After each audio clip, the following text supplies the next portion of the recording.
So ito, kakalinis lang ng BPT ECU BP26 Mazda 323 GTX 4-wheel drive ECU. So kakalinis lang. Ayan, pag nag-engine transplant kami, sinisigurado naming linisin muna namin yung computer kasi hindi natin masabi sa importer, baka mamaya napabayaan nila, kagaya niyan. Pero may rusted look dito sa ibabaw, no?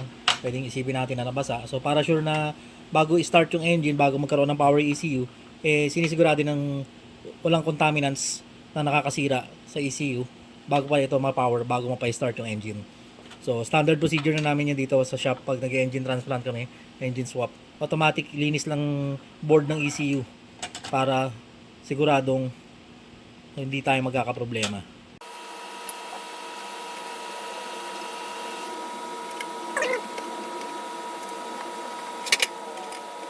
Though sinilip ko yung loob ng ECU, yan. Usually ang mga may traces ng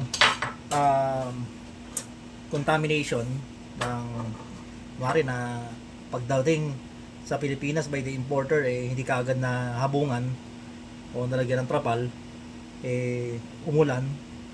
Usually makikita mo may traces ng white dito. Pag bukas nyo na ECU, pag makita ko yung white dyan, sigurado para sa akin mas 100% kailangan linisin siya.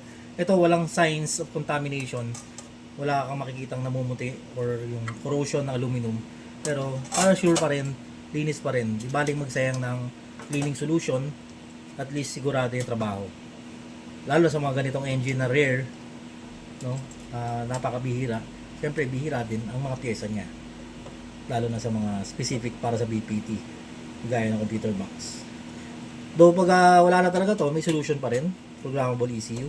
Pag let's say hindi na siya ma-repair pag nasira, programmable ECU gaya ng na-assemble ko na ECU.